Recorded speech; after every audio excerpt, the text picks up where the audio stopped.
Hello, everybody. How are y'all doing? This is Mimi, and welcome to the 25th episode of the Add Water and Stir podcast.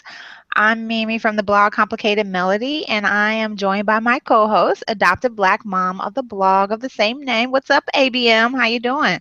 I'm great. How are you? I'm good. Can you hear me okay? I can. It just dawned on me that I didn't put on my little handy dandy head thingamajigs. So I'm still kind of. It's like I'm kind of getting dressed over here. Okay. Well, while she's working out, let me go ahead and introduce the podcast. The Add Water and Stir podcast focuses on promoting foster care and adoption within communities of color, especially the African American community. The reason why we started this podcast was because we wanted to find some other voices like us in the pod sphere. We want to give voice and visibility to families like ours who are often left out of the mainstream adoption conversations. We plan to educate others as we talk about our struggles and triumphs, as we talk about our struggles and triumphs of parenting adopted kids. So we are live right now. So if you happen to be watching on the Hangout, feel free to drop us a question, or you can tweet us at AWAS Pod at any time when you listen to the podcast. So you are you properly mic'd up over there? I think so. I think I'm properly wired. Okay. So Yes. what's been going on? It's been a couple of weeks since we got together on the podcast. We are prepping for the beginning of school in a few weeks. Lots of worksheets and sentence diagramming and prepping for marching band camps and school shopping and fighting over trivial things that mom and teenage daughters do. Have y'all done the school shopping thing yet? We started it. It started with a standoff in Costco over book bags, and I won. And Oh, really? That's a surprise. right, I won, and yes, and it turns out that she is actually now subsequently quite happy with the backpack. But yeah, so we're getting ready to start the clothing and shoes portion of the drama for the month of August. Yes, sounds drama filled. I remember that. Yeah, Those shopping excursions yeah. with So my mom. yeah, it's fun. It's good. We have Hmm. drastically different tastes. We are also dealing with lots and lots of teenage girl, teenage boy drama. There's crushes and stuff. So So I'll be writing about that over the we next have few to look weeks. cute for our little crushes, though. Come on, mom, get with the Oh program. yeah. Oh yeah. Oh yeah. Yeah. Okay. I'll be blogging about it soon, so stay tuned. All righty. How about you? What's been going on in your neck of the woods? Well, last weekend I went to Dallas for a podcast movement. So it's a conference. This is the second year that they had it. Conference of podcasters from all over, wherever really, but really the United States. And it was pretty awesome. Made a lot of good connections.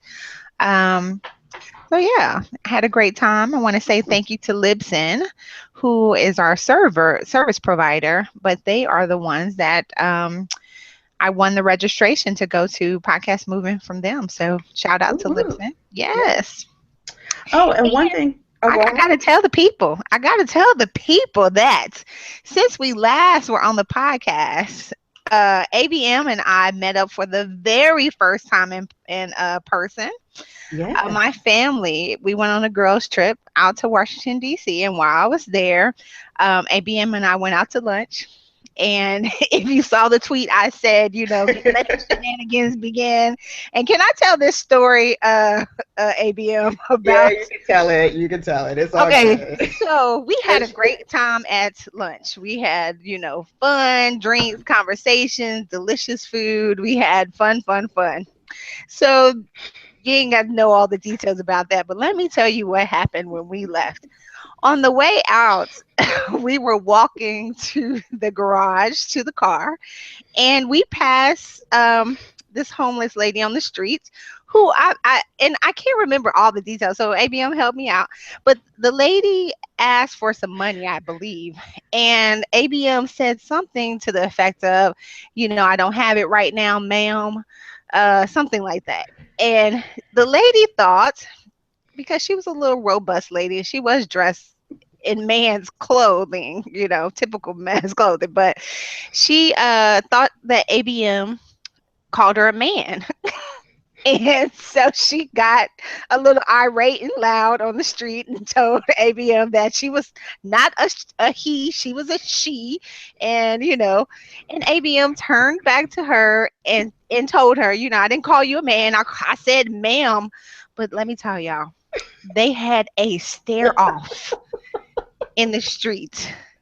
Can you imagine ABM and this lady, disheveled, been out on the highway for some days, staring at each other? And I was like, I just met ABM for the first time, but I'm ready to go if she needs me. I'm down, ABM, but is this how y'all do it in the Washington D.C. area, in the area?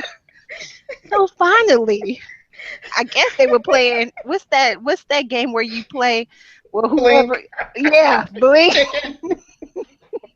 I don't know who chickened out, but finally ABM turned around. And what did you say, ABM? Because the phrasing of this is exquisite. Do you remember what you said to that lady? I basically told her that she was welcome to apologize. Yes. He said, "You are welcome to apologize. You are So, welcome to apologize." wait. Okay. All right. I just need to defend my very compassionate self. I'm very compassionate, but I do work in a major city. I work downtown. This is being approached for money is a very common thing. I don't give money. I do give food and that kind of stuff, but I don't typically walk around with cash on me. I just don't.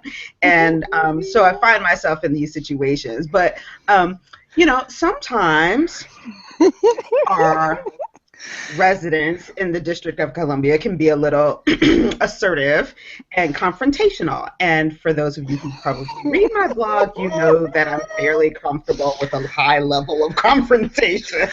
Mm-hmm. So it just happened so quickly, and then the next thing you know, Mimi is like, "Oh my God, did you just stare down the homeless lady?" I know. I'm like, she doesn't have enough going wrong in her life right now.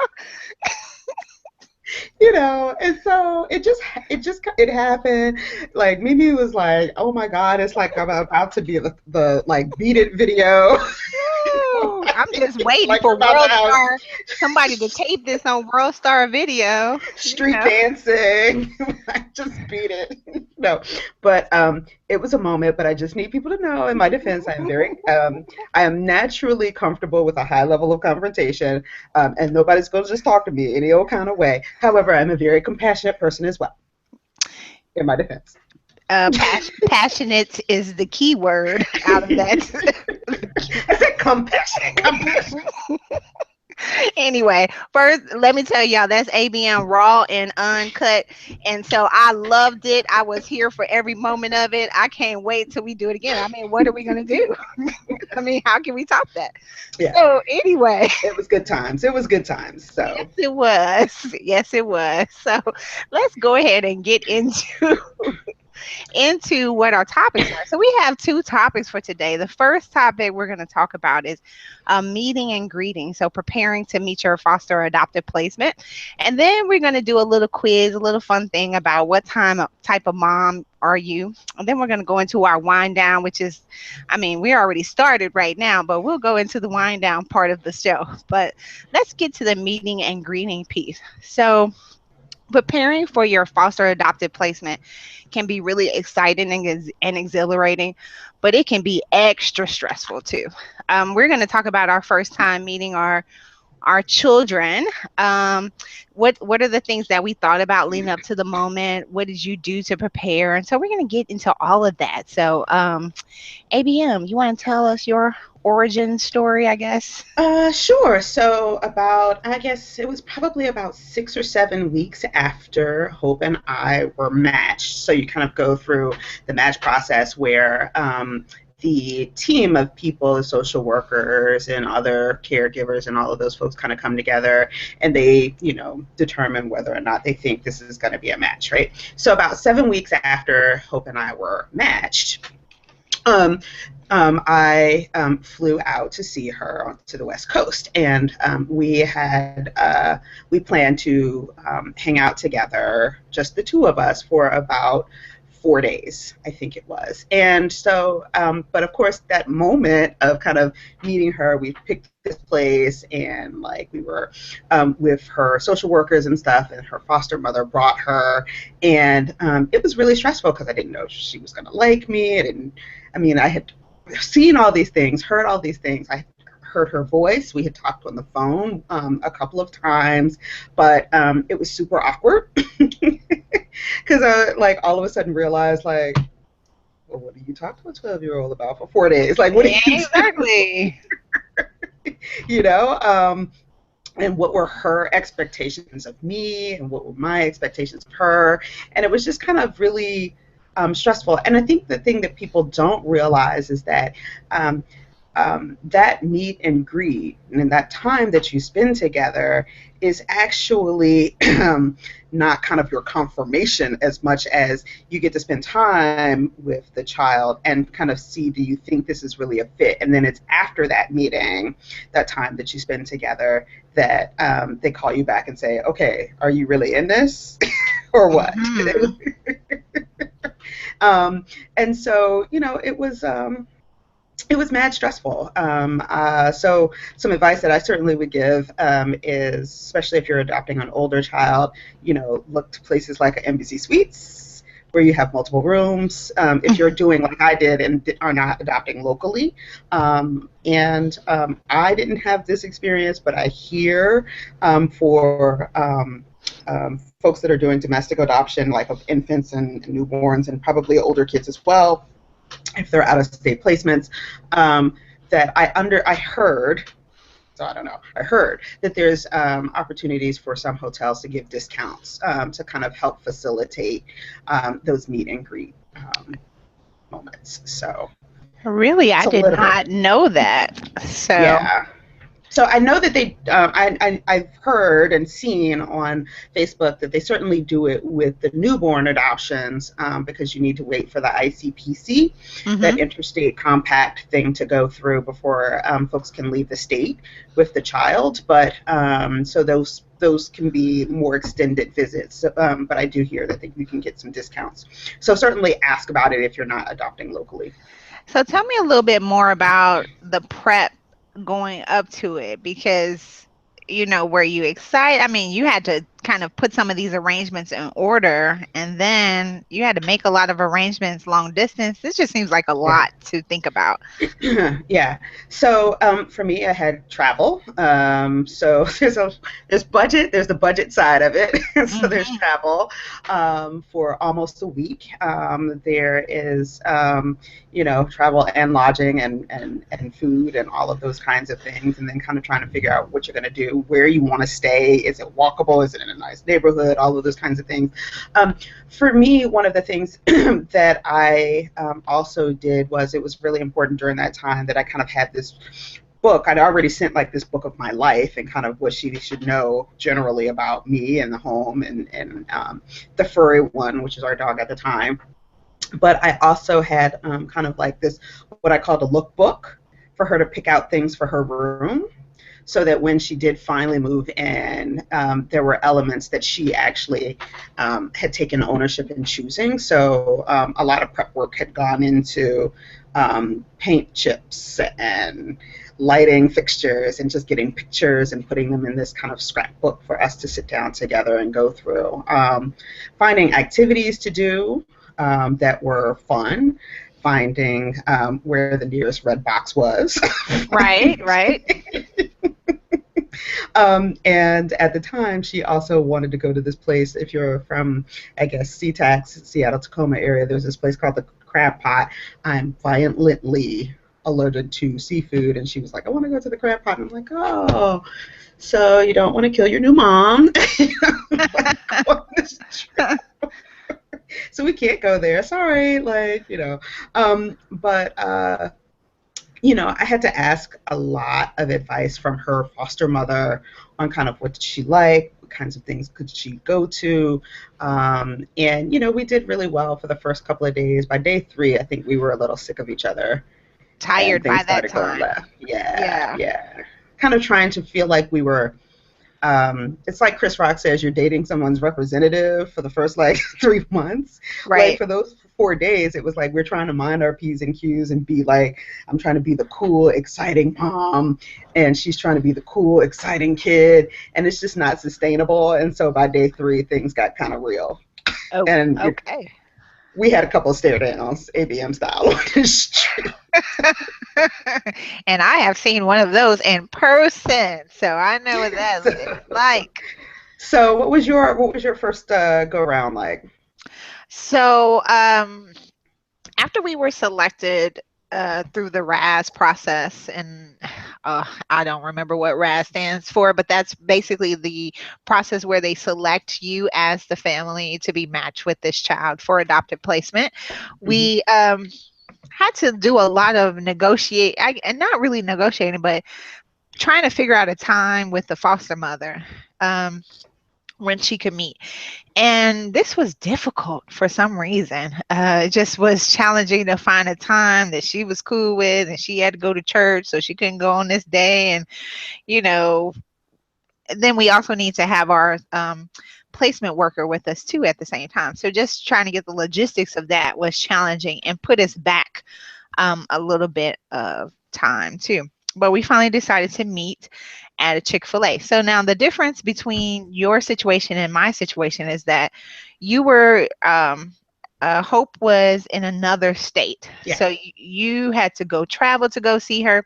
Well, Nana was actually here in the same state and pretty much in the same city. I mean, in the surrounding area. So we decided to meet at a Chick-fil-A, which I think is probably a good spot because it's in public.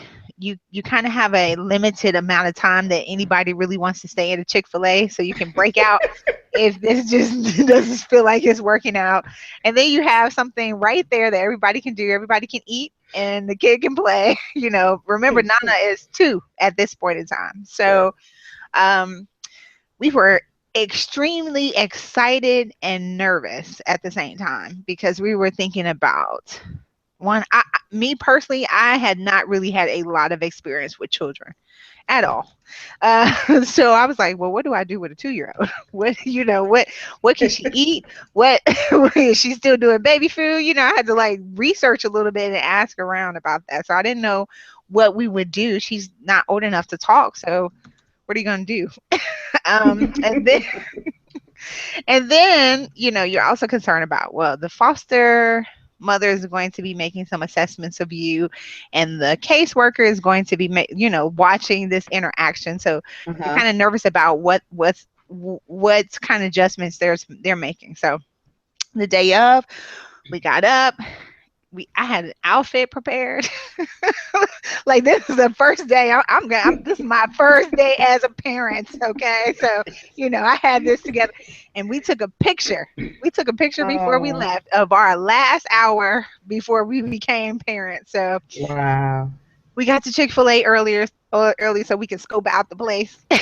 We had a lot of preparation going into this situation. Because And there's a lot to scope out at a Chick-fil-A. I know, but we need to make sure we were on time because we wanted to be able to see them coming in versus, running up. Right. So we got there. Our caseworker was there. And so finally she came, and the foster mom had another baby and Nana. And I remember the first thing we thought was like, this lady is dragging Nana. Nana was trying to catch up, ready, try to run with this lady. These little legs. I'm about to take this baby right now. Look at her. She's dragging this child. And so she came and she sat with us, and she sat on my lap, and she was very open Mm. immediately. So she sat on my lap, and the whole time we got some food, and then we did a little play, and then Wood played with her a little bit, and we talked to the foster mom, and we had a conversation, and she was nice, and the caseworker was there, so she helped facilitate some of the right questions. So it was really um uncomfortable. Yeah, it's mad awkward. Yes, it was. um, but we made it through. I mean, because you have all these feelings, right? Yeah. You want to focus your attention on I wanted to focus my attention on Nana, but I need to get information. And then I'm like, well, and then I was nervous because I didn't know what to do. I didn't have any, I remember it was time for it to eat and I didn't have any hand sanitizer. I was like, I never even thought about that. I'm not a good mother already. I'm freaking out, So, yeah, that was our first time meeting Nana. Yeah. I mean, I would have to say that the most awkward element of that very first few moments is, oh my God, you're right. This is like the first moment that I'm going to be seen as a mother, and like 18 people are watching me. Exactly. With a clipboard, like, Yes. right? And so, and then I realized in retrospect when I kind of, because Hope and I have a picture like that was taken, I guess probably like 3 minutes after, and it's almost kind of like what a slight, of course, a bit different, but when we used to review Married at First Sight, it's kind of like that. Like you come into this room and it's like, here's my kid, Yeah. and there's like 50 people here, Yes. like watching this And you're woman. a family. How are you bonding already? You're like, I just met this child. Well, do you like her? Uh, I think so. And so, it's really awkward. It's a beautiful moment, but it's awkward, and we can laugh about it, much later. But there are some really great articles about this on about.com. There's a great article that really kind of reminds you that this meeting is really about determining fit for that adoption match, because basically the match is made because y'all look good on paper, and it looks like you two can kind of this group of individuals can come together as a family and bond as a family. At least on paper it looks like this might work, but you actually have to, because we're humans and we have stare down contests on H Street. um, we have to have these moments where you see whether or not that bond can truly be created. So there's a really great article, I will post it in the show notes, called How to Know When a Child is Not a Good Adoption Match for Your Family. I wish it was more positively framed, but there's some really great things in this article about some of the emotions and concerns you might have during that first meeting, like whether or not you're really enjoying time with the child, which is kind of hard in those moments to know whether or not you're really enjoying it because it's just so awkward. The characteristics may or may not seem on the surface to match well. Things might be annoying, all kinds of different things that you kind of learn in the moment as it kind of continues to unfold during that meeting. So it's a really great article. Again, I wish it was more positively framed, but we'll put that in there. And there's some really good questions to ask as well. I You, don't think you you. know what would be interesting if we could talk to an adoptee to find out, Yeah, maybe someone that was adopted older as an older child, um, what their first meeting is like, and what kind of preparation is happening on their side, right? yeah, Nana yeah, was 2, so probably not too much conversation about it, but definitely Hope probably had some conversation about who yeah. this person is and what they're doing. And you guys had already been talking on the phone and making plans. And so, yeah, like you said, that match meeting is about fit. And that's the other side of that, because what if you've done all that preparation and it doesn't feel like a fit? So, Right. Right. So, and sometimes that happens, and it's a reality.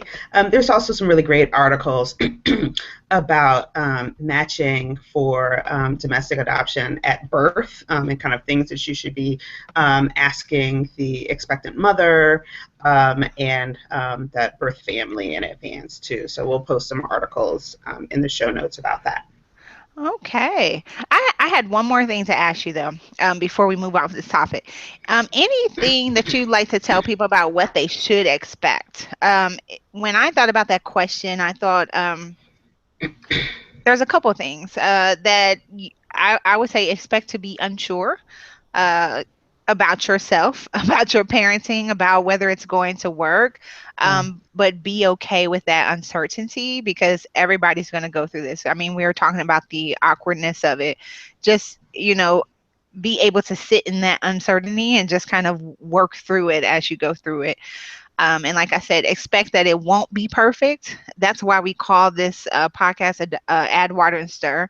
Just because you have all the ingredients doesn't mean that the cake is going to come out exactly right immediately.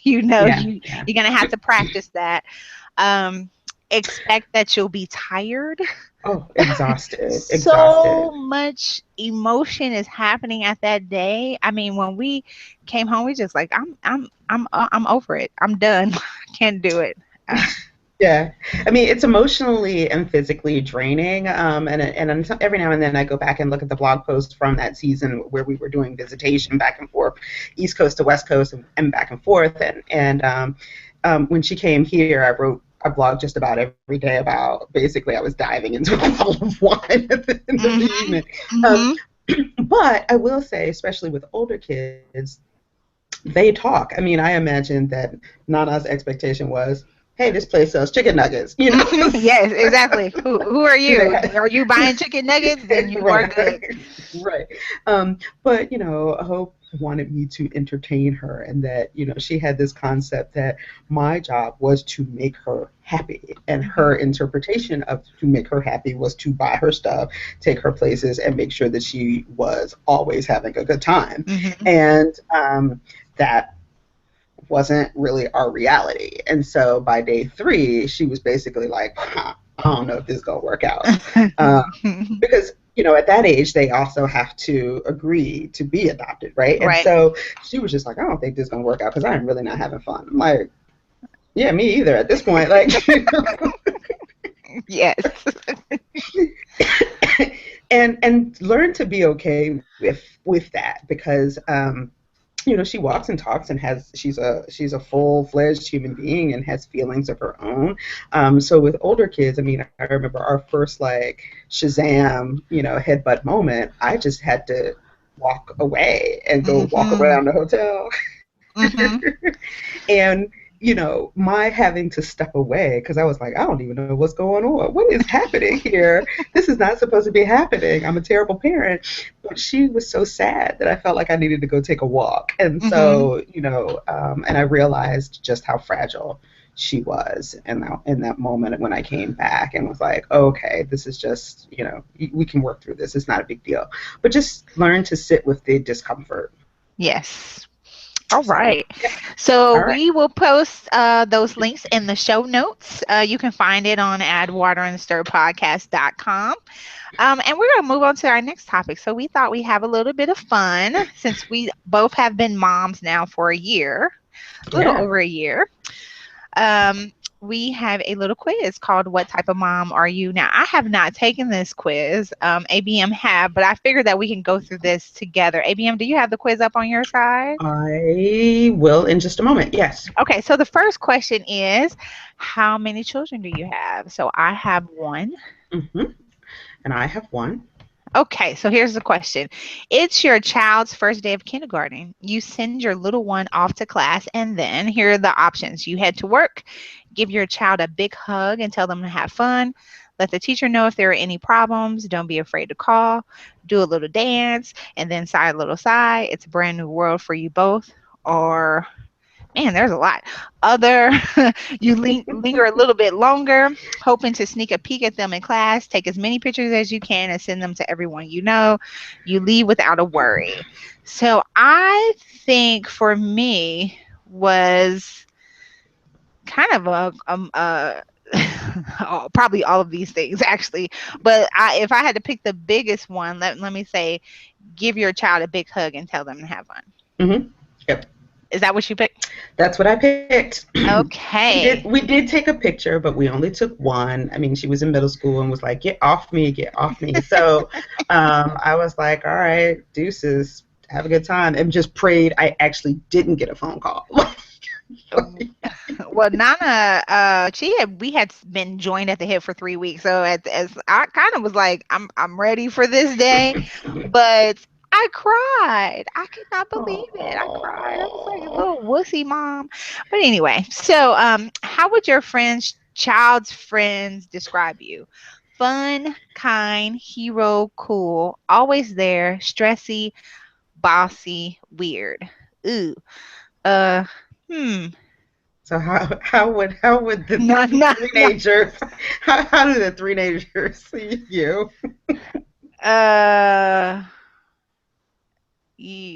I don't think I'm definitely not the fun mom. So maybe stressy. I'm gonna put probably stressy. Stressy? I'm yeah, probably.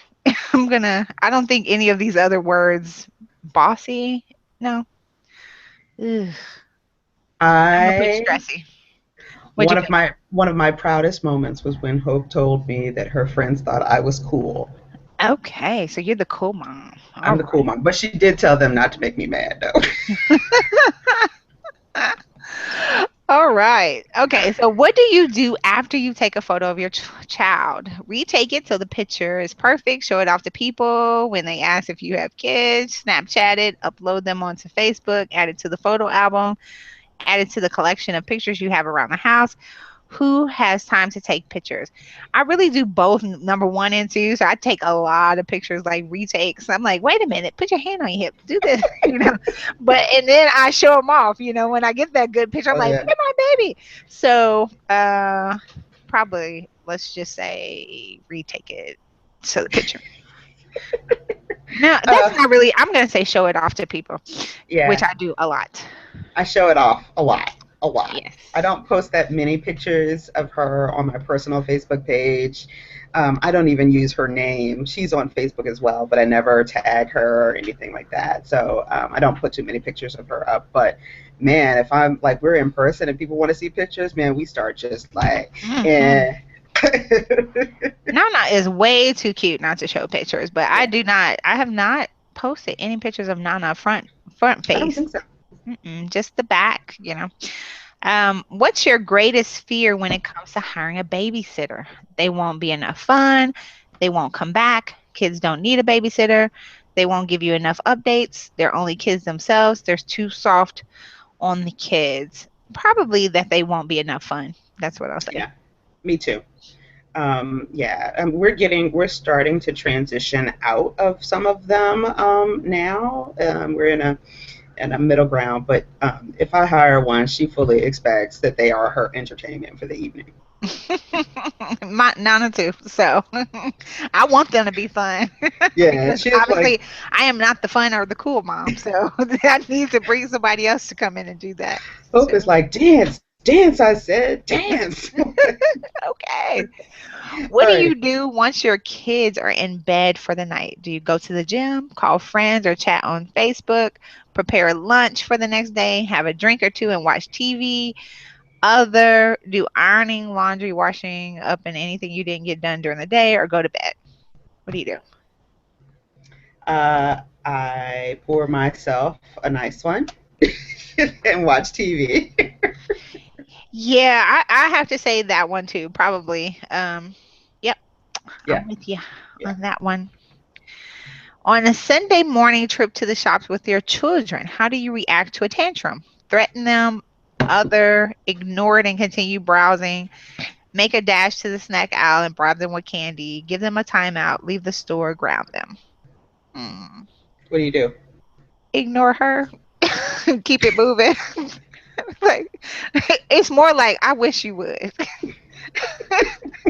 I wish you would up in the store with all these people. Nana is not really a tantrum person. I think we have properly kind of like created that situation like this is not appropriate. So I think ignore it and continue browsing. Yeah. What about you? No. Oh, we leave. Oh Y'all no. leave. Oh yeah, you Oh sure no. did. You say you Mm-mm. pack it up and I you are pack it out of there. right up. I pack it right. I don't even play that. No. She knows when I'm like, oh, okay, I guess we're done. No, no, tantrum's over. My fault. My bad. Like, she immediately course corrects, and I'm like, nope, too late. Let's go. So yeah, we leave. we pack it up, which is one of the reasons she tells her friends don't cut up. Don't cut up because we will have to go. Your child gets a D on their report card and feels discouraged. What would you do? Console them, sit down every evening and help them with their homework, console them and work on a plan to improve their grade, say nothing since the other marks are good, hire a tutor, other take away their TV till their grade improves, tell them that you know they did sad, but they did well in other subjects and you appreciate the efforts. I would probably do the third one, console them and work on a plan to improve their grade. Yeah. So yeah, that's what I also chose. That does not mean that some of these other ones are not a part of the Yes, plan. I agree. I agree. So, including taking away I don't really taking away have the that one yet, so yeah, so we haven't really had that many issues. We did have some, and like, the one of the beautiful things about technology these days is batteries eventually die. So you hmm don't even have to take the gadgetry; you just take all the chargers, and TV plugs unplug from both ends now. The end that goes into the Oh, really? TV and So the you could end that just take comes the to the whole wall. thing. Right. Mm. So I usually just take the cord. There's no need to actually move the TV. Oh, there you go. Here, So there's a tip for there's the ABM for tip. those of you. So I think this is the last question. The main goal of parenting and discipline is to make sure everyone is happy and doing what they want. Get your children to listen to you no matter what. Teach your children why your rules are important and help them learn to make their own choices. And so I'm going to say the last one Yep. because I still truly believe in this whole thing of Nana is her own person, so Hmm. she can make some choices, but they have consequences. So Yeah. yes. Yep. All right. So, oh man, is there Wait a some minute. No, more? there's one more. I think there's one more. What will you do when your child moves out? Cry, other, sleep, do things you've always wanted to do, give them some breathing space and get on with your own life. Snapchats and text regularly, keep an eye on them and make sure they stay in line. Be there for when they need you. I don't know. I'm gonna say be there for when they need you. So, I mean, these things are not mutually exclusive, but Yes. so I think it's a combination of them. But to be honest, I said give them some breathing space and get on with your Go life. ahead, get it, ABM. All right, so calculating. What? I cannot believe this. It says I am the cool parent. High five. Me too. Congratulations, you master the balance of discipline and fun. You make parenting seem totally awesome instead of a series of late nights, tantrums, and endless parent teacher meetings, which is true when I think about it. Like, I don't think, I'm I'm cool in the sense of cool to other parents, not necessarily to not like parenting doesn't have to be a big old ball of stress if you don't, it doesn't have to be. It doesn't have So, to be. It doesn't have to be. So yeah, we'll put that quiz out. And I know that there was another one that we thought about taking as well, but we'll put that one on the show notes too because it's a similar kind of one. I thought this one was a little bit more fun than the other one, but yes. Okay. So we're cool yeah, parents. we What? are cool parents. Whoop whoop. Okay. All right. There you go. So we're moving into the end of our podcast, the wind down. So if you've listened to the podcast, you might know that ABM has a crush on a certain somebody named Lenny Kravitz, right? Lenny. That is her person, right? So Mm. we said, well, maybe this is a little risque, but we'll try to keep it clean. About Lenny Kravitz and his wardrobe malfunction. You want to update the people on what happened with Lenny? So my boo. That's your boo. Everybody's boo now. My boo, yeah, he's everybody's boo now. So my boo was rocking out in Stockholm, Sweden earlier this week with his sexy hot leather pants on that were just like, saran wrap. And he like squatted down and was really apparently getting it on that guitar and his pants just busted open like the Red Sea. Mm, And he goes commando mm, and things were just jangling. jangling. Yeah. It was Wait, hold up. all ABM over the had to take internet. a drink. I That did. pause you heard, that was ABM taking a That little was sip. ABM taking a drink because God is good all the time.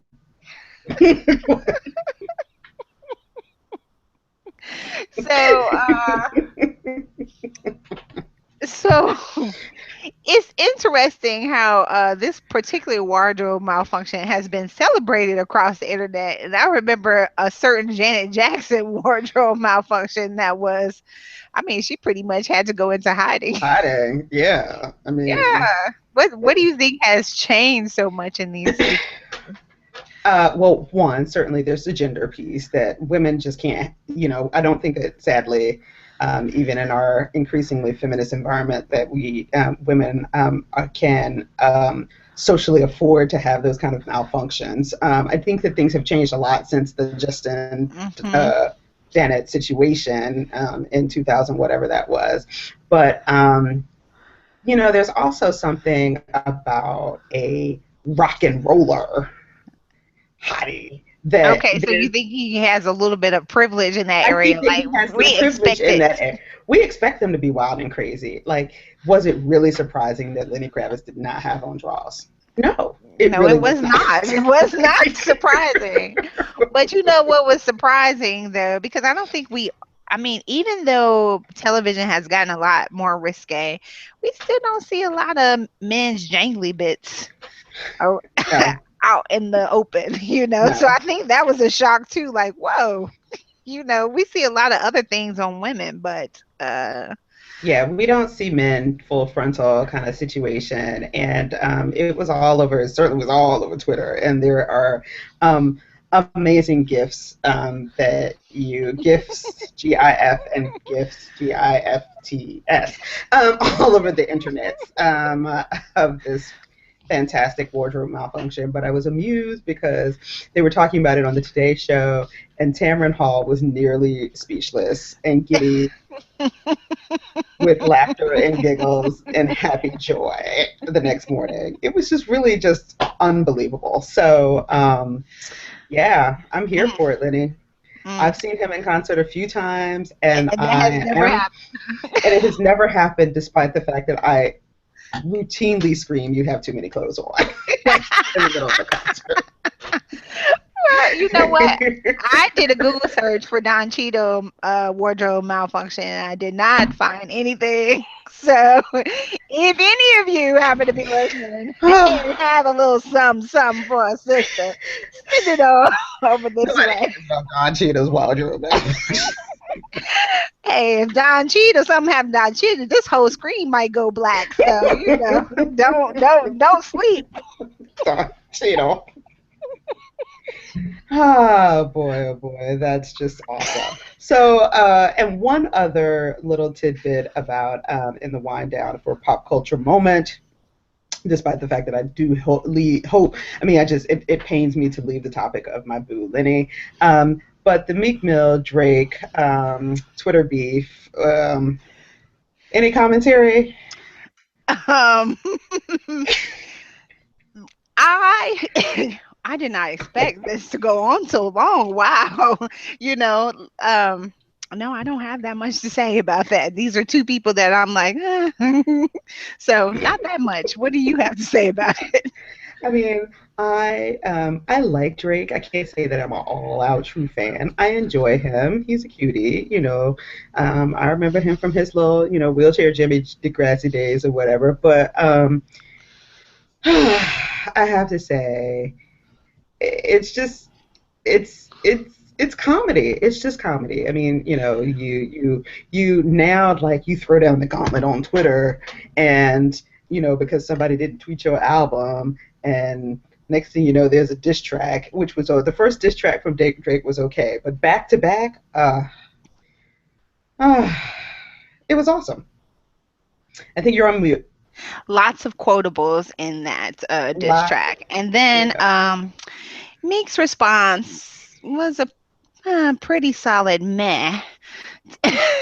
So So my initial reaction to Meek's track was enunciate. I just need him to work with somebody who specializes in diction. Like because I just was like, what is he saying? I don't, Well, I maybe don't know what he's saying. that might have been why he lost because of that. So, I want if to know.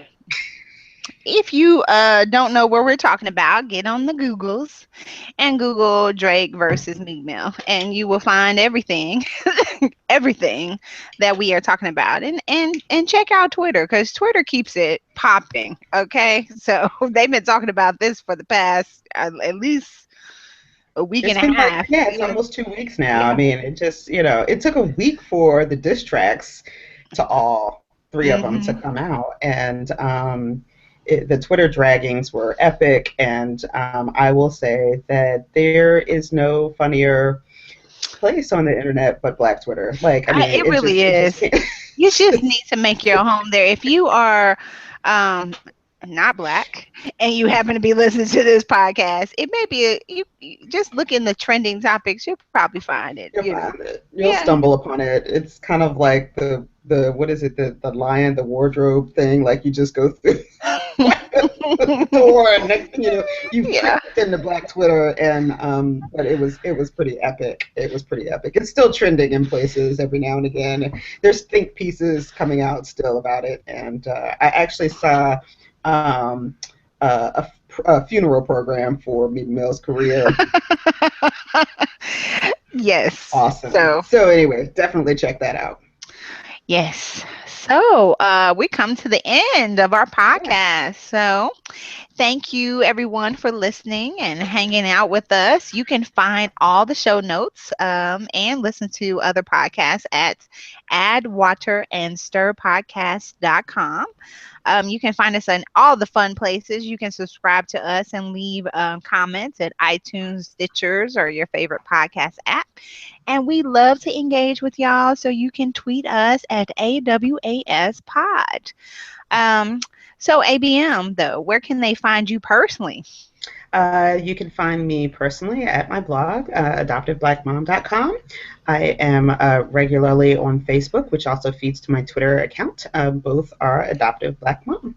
All right. And How about you? you can find me on Twitter at Mimi Complex, and you can read the archives of my blog at Complicated Melody. That's Melody with an I. And with that, I think we're gonna shut the show down. All right. Thanks All for right. joining us. Thank you and bye.